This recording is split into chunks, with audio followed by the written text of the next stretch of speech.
The central and south coasts are feeling the effects of the supermoon, but certainly nothing like low-lying areas in the southeast. And News Channel 3's Vicki Nguyen joins us live from the Carpinteria Salt Marsh Reserve. Hi, Vicki.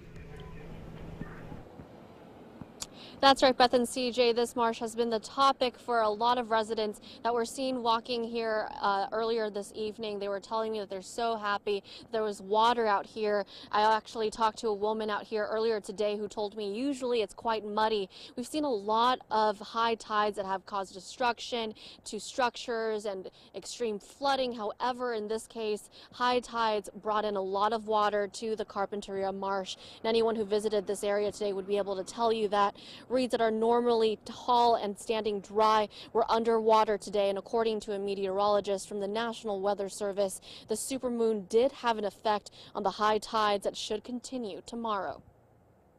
The good news is so far it hasn't coincided with a major storm or any major wind event, but again, tomorrow we should see a little bit of a bump up in those wind and swell conditions, so we may see a little bit more overflow occurring.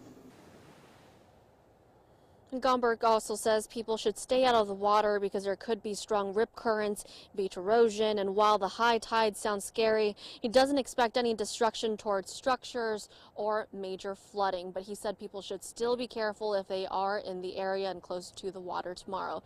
Reporting live in Carpinteria, Vicki Nguyen, News Channel 3.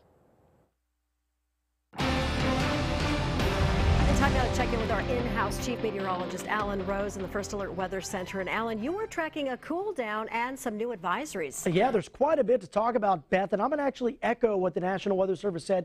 Dave Gomberg was talking about the fact that we don't have the high tides and the high surf coupled together. That was when we saw the tides this morning. Tomorrow, though, the surf expected to increase. So there is a chance for minor coastal beach erosion.